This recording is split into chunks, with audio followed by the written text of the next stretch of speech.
Salut tout le monde. Bon, aujourd'hui je vous propose un problème extrait d'un bac national. Bon, comme d'habitude, vous mettez la vidéo sur pause, vous réfléchissez à la solution et puis vous comparez avec celle proposée et commentée dans cette vidéo et bonne chance.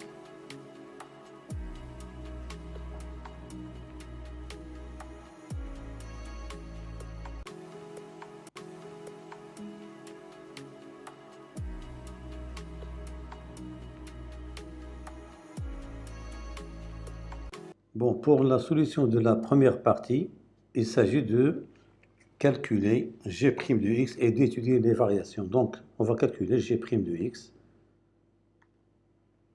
Donc, quel que soit x appartenant à R, on a g' de x, bien sûr, c'est quoi? C'est exponentielle x moins 2. Donc, g' est égal à 0, c'est équivalent. Ex égale 2, c'est équivalent. X égale ln de 2. On peut dresser un tableau de variation. Voilà. X ici, moins l'infini, ln de 2, plus l'infini, g' de x, ici g de x. Bon, ça c'est 0 bien sûr. À droite, c'est positif, à gauche c'est négatif. Nous avons ici fonction décroissante. Et puis elle est croissante ici. Donc il faut calculer l'image de ln de 2. G de ln de 2, c'est l'exponentielle de ln de 2 moins 2 ln de 2. Or, l'exponentielle de ln de 2, c'est 2. C'est 2 moins 2 ln de 2 qui est égal, bien sûr, à 2 facteur 2. C'est égal à 2 facteur de 1 moins ln de 2 qui est strictement positif. Donc nous avons ici g de ln de 2 qui est strictement positif. Donc il est clair que la fonction g, donc g, admet une valeur minimale strictement positive sur R. Donc, quel que soit x appartenant à R, on a g de x qui est strictement supérieur à 0. Pourquoi? Parce que cette valeur minimale est strictement positive. Alors, petit 1, calculons la limite de f de x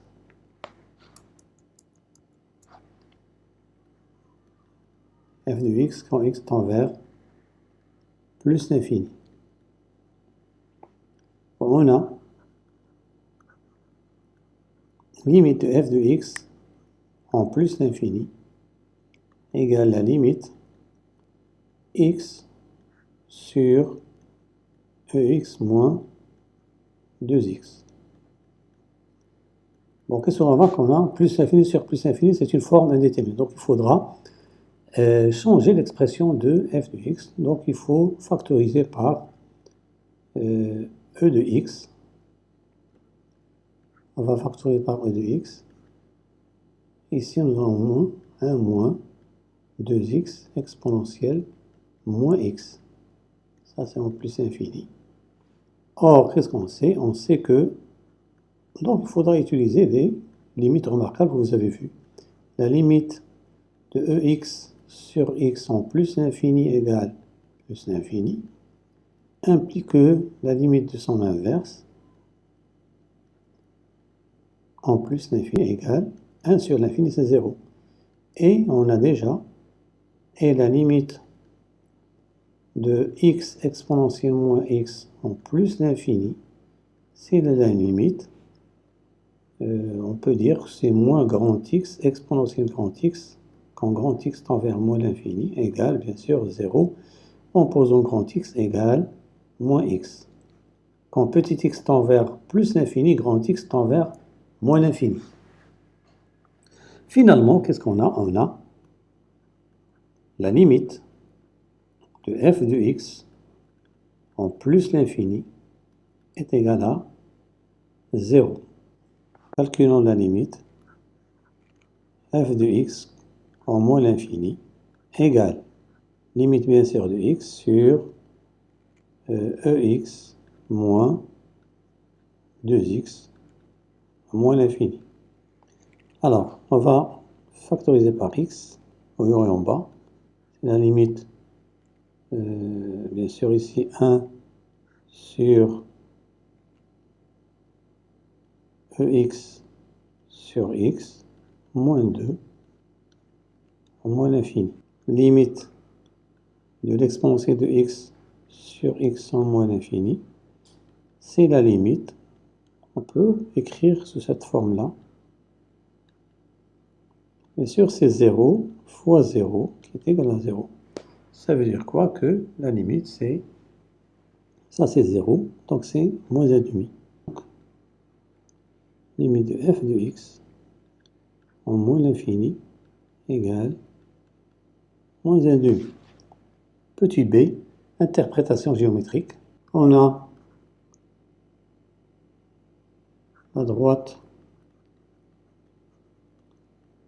d'équation y égale 0 est une asymptote horizontale ACF au voisinage de plus l'infini. Et la droite d'équation y égale moins 1,5 est une asymptote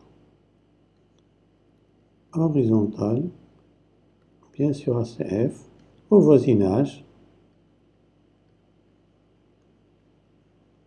de moins l'infini. Deuxièmement, petit a, calculons f' de x. Alors, quel que soit x appartenant à R,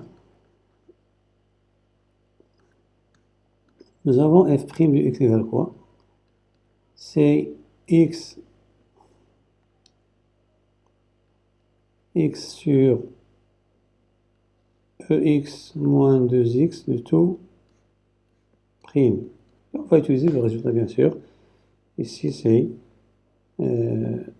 u sur v prime égale u prime v moins uv prime sur v carré. Donc vous êtes censé connaître toutes ces formules. Alors qu'est-ce qu'on aura ici? On applique cette formule. Donc c'est x prime c'est 1. Donc c'est x prime fois exponentielle x moins 2x. C'est 2, c'est pas possible. Moins x fois ex moins 2x prime sur le carré de ex moins 2x. Égale, alors x prime c'est 1, donc ça fait ex moins 2x. Ici c'est moins x, facteur de quoi? Ex moins 2.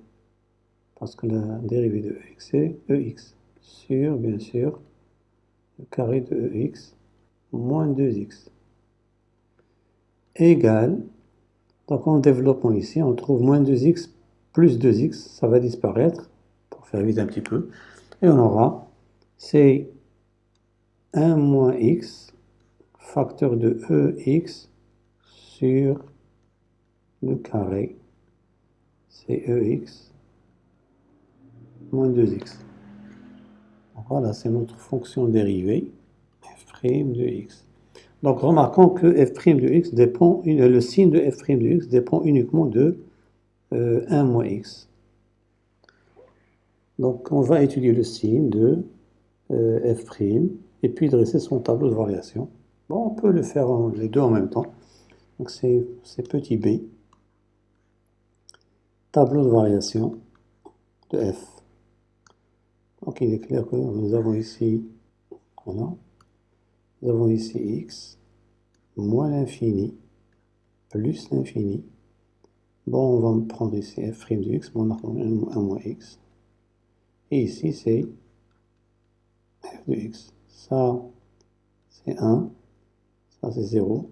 À droite, à gauche de 1, c'est signe contraire que celui de, donc c'est plus ici. Ici, c'est moins. Donc finalement, nous avons ici notre courbe. Et notre fonction est, elle est croissante, elle croît jusqu'à cette valeur-là, et puis elle décroît. Nous avons ici y égale moins 1,5. Je préfère écrire y pour qu'on se rappelle des asymptotes ici. Donc ici, y égale 0. Ici, l'image de 1, bien sûr, c'est, vous pouvez le calculer, c'est 1 sur e moins 2. 1 sur e moins 2. Voilà, donc ça, c'est la question petit b. Petit c, il faut montrer que nous avons une tangente. On a bien sûr la formule en t, on l'appelle t si vous voulez. Donc c'est y égale f' de 0, facteur de x moins 0, plus f de 0. Or, f' de 0, c'est quoi? C'était 1 moins 0, facteur de exponentielle de 0, sur e0 moins 0 au carré. Alors ça va donner quoi? 1. Et f de 0, bien sûr, c'est f de 0, c'est 0. Donc, l'équation de notre tangente, c'est y égale x. Nous avons y égale moins 1,5. Nous avons y égale 0. C'est pas la peine de tracer les... Quand vous avez une asymptote d'horizon au voisinage de moins l'infini, donc c'est pas la peine de la tracer sur toute R, il suffit de la prendre. On peut même s'arrêter ici. Même ici, donc c'est au voisinage de plus infini. Donc elle est asymptotique seulement ici, au voisinage de plus infini. Alors, il nous reste les points remarquables. Déjà, nous avons une tangente en ce point-là. Alors, nous avons une tangente d'équation y égale x au point O. Nous avons ici l'image de 1, c'est 1,4. 1, c'est presque ici. Donc, nous avons ici une tangente horizontale parce que nous avons un extrémum. Même chose, je vais tracer la tangente ici. Donc, pour les points d'inflexion, vous allez remarquer qu'il y aura deux points d'inflexion. Donc, on commence par tracer cette partie-là parce que c'est un peu ici. Bon, donc, la tangente, on commence toujours ici par tracer une tangente ici. Et puis, une tangente ici.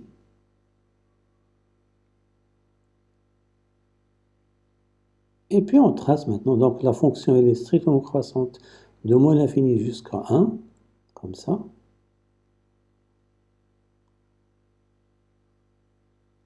Et puis, vous remarquez bien qu'il y a des points d'inflexion. La concavité change ici. D'accord? Ici, elle vient de moins l'infini 2, donc c'est comme ça, presque. Donc voilà, c'est notre courbe de la fonction f. Ça, c'est f. Bon, pour la première inégalité, cette inégalité, donc il est clair que on sait que quel que soit x appartenant à R, nous avions f de x qui est inférieur à f de 1 parce que on avait un extrémum au point 1. Or, f de 1, c'est quoi? C'est 1 sur e moins 2. Donc, quel que soit x, pardon, R plus étoile ici, parce qu'on est seulement sur R plus étoile, on a f de x est bien compris inférieur à 1 sur E égale moins 2. Bon, montrons que, quel que soit x positif, x moins x est inférieur à x sur ex moins 2x. Bon, du moment que x est positif, il suffit de montrer que e moins x est inférieur à 1 sur ex moins 2x, c'est-à-dire quoi? Il faut aller par équivalence successive, c'est-à-dire que 1 sur exponentielle moins x, c'est-à-dire l'inverse, c'est ex, pardon, est-ce qu'il est supérieur à l'inverse de ceci? Ben, il est clair que, bien sûr, nous avons ici ex est toujours supérieur à ex moins 2x. Donc voilà, on revient en arrière, donc c'est équivalent à l'inverse, 1 sur x est inférieur à 1 sur ex.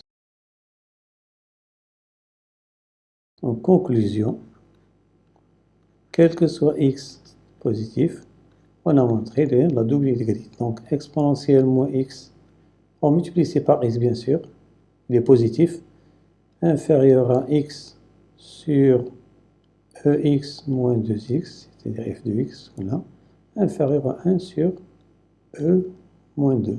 Petit b, on pose i égale intégrale de 0 à 1, x exponentielle moins x dx. Alors il faut montrer que i est égal à 1 moins 2 sur e. Pour cela, on nous demande d'utiliser une intégration par partie. Bon, avant de commencer l'intégration par partie, parfois il y a des élèves qui ont une confusion. Quelle fonction prendre u et v' ou bien u'v? Bon, il y a une technique que je vais vous montrer ici, ce qu'on appelle la technique de Alpes. Alpes, voilà, ça s'écrit comme ça. A, L, P, E, S. C'est comme les Alpes, par exemple. Alors, qu'est-ce qu'on a? Ça, c'est arc tangente. Ça, c'est ln. Ça, c'est polynôme. Ça, c'est l'exponentielle. Et ça, c'est sinus ou cosinus. En quoi consiste cette méthode? On commence toujours par prendre, par exemple, on prend la fonction u ici, et la fonction qui suit, c'est v'.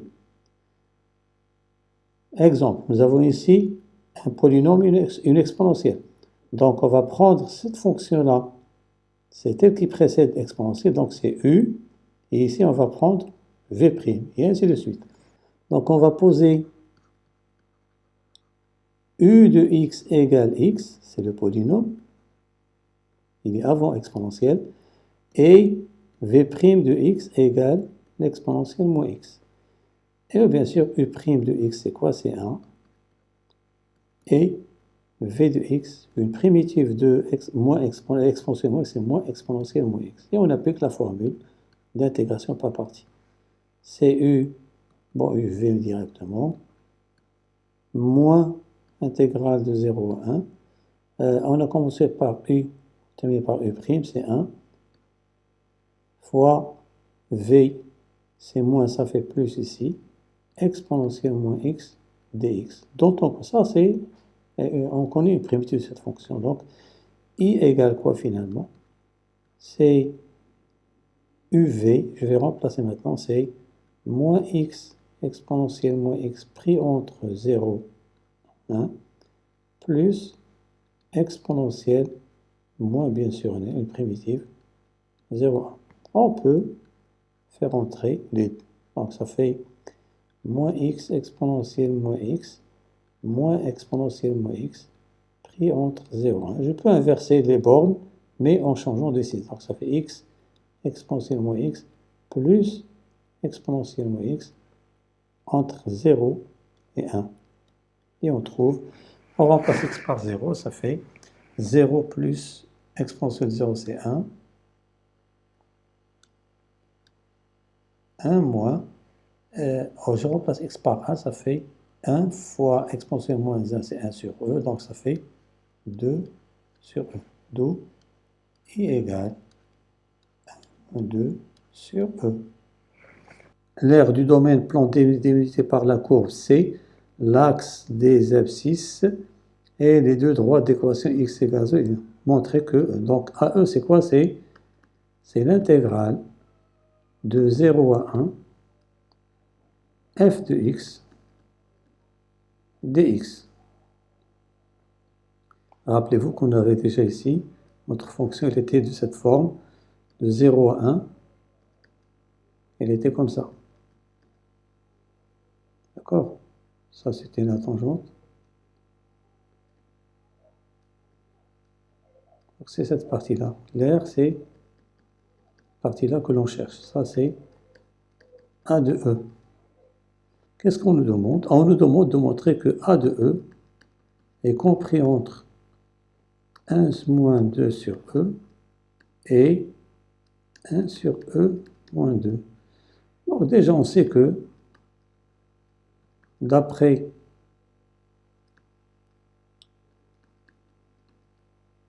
petit b, on a f de x compris entre 1 sur E moins 2 et x exponentielle moins x. Donc on peut intégrer l'intégrale x exponentielle moins x dx est inférieure à l'intégrale f de x dx inférieure à l'intégrale 1 sur E moins 2 dx. Or, on a déjà calculé ça, c'est quoi? C'était 1 moins 2 sur E inférieur à de E inférieur, bien sûr ici il n'y a rien à, c'est 1 sur 2 E moins 2 parce que une primitive de 1 c'est x, donc ça fait entre 1 et 0, ça donne 1 moins 0 c'est 1. Voilà, donc c'est terminé pour la deuxième partie. On passe à la troisième partie, bien sûr. Troisième partie. Soit H, la restriction, ça c'est une notation de la restriction, de f à l'intervalle moins l'infini, 0. C'est-à-dire quoi? Que h de x vaut f de x pour x inférieur ou égal à 0. Premièrement, montrons que, alors, nous avons h, bien sûr, continu sur moins l'infini 0 comme rapport. Par exemple, vous pouvez se mentionner rapport de deux fonctions continues sur moins l'infini 0. H strictement croissante.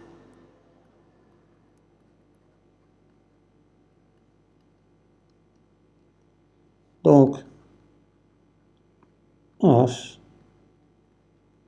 admet une fonction réciproque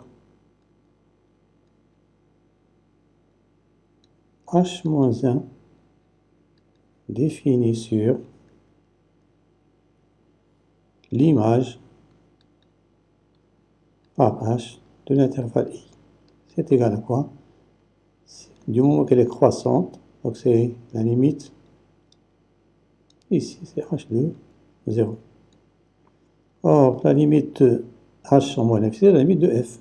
On a trouvé que c'était moins 1,5. Ici c'est H de 0, c'était 0. Donc ça c'est notre intervalle J. Bon, pour le tracé, donc on va se limiter uniquement à moins l'infini, 0. Alors, nous avions déjà, ça c'était quoi? C'était, donc rappelez-vous que par raison de symétrie, on aura toujours tout ce qui est y devient x, tout ce qui est horizontal devient vertical, tout ce qui est vertical devient horizontal. Alors, notre courbe était comme ça, si vous vous rappelez bien. Alors, nous avons une asymptote horizontale d'équation y égale moins 1,5. Ça devient x égale moins 1,5. Je vais la tracer en vert. La fonction La demi-tangente ici ne change pas parce qu'elle est symétrique par rapport à y égale x. Donc il n'y a rien à... Ça ne change rien ici. Presque comme ça. Et puis on va... Voilà, ça c'est pour le tracé de la courbe de la fonction réciproque de la fonction a. Quatrième partie, on nous donne une suite définie par son premier terme, c'est moins 2, et un plus 1 égale h de un pour tout n dans n.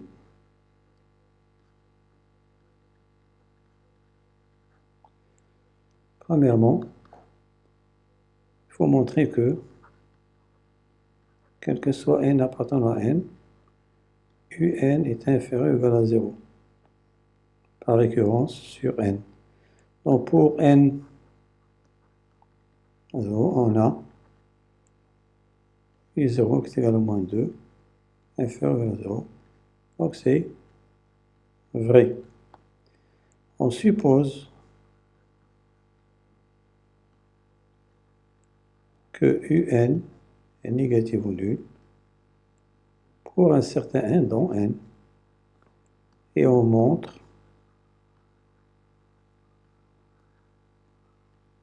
que un plus 1 est inférieur à 0. Bon, il y a plusieurs façons de montrer ceci. On peut utiliser la monotonie de la fonction h, ou bien directement. D'accord, donc qu'est-ce qu'on a ici? On a par hypothèse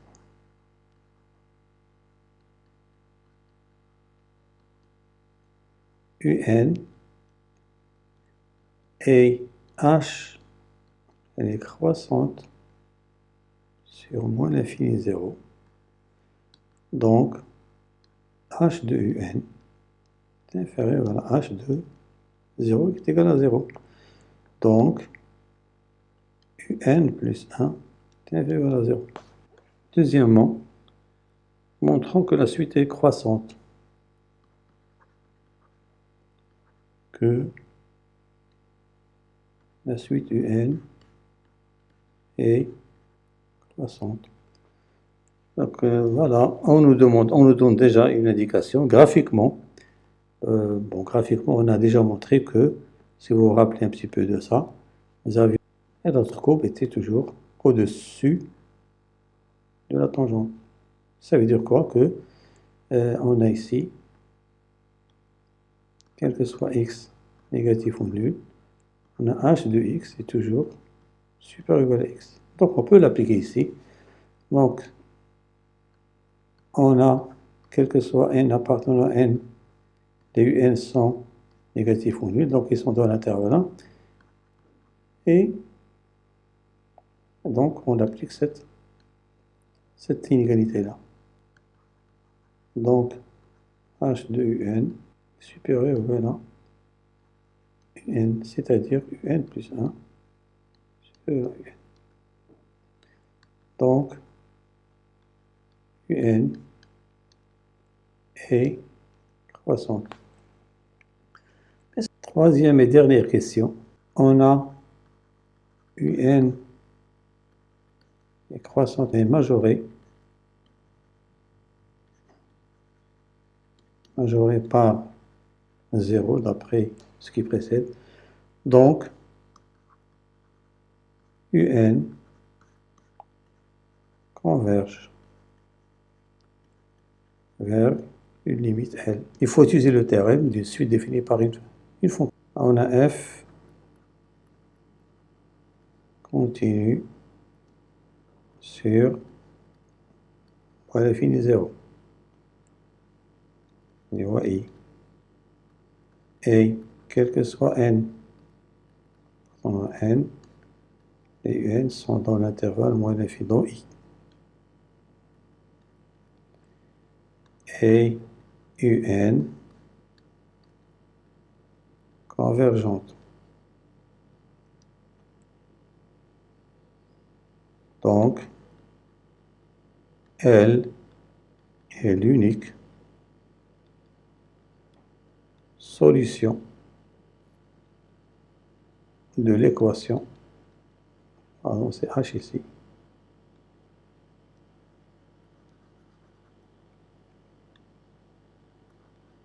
h de l'équation h de x égale x. Or, x sur x moins 2x égale x, c'est équivalent x égale 0. Donc la limite, c'est la borne supérieure, donc L égale 0. Limite.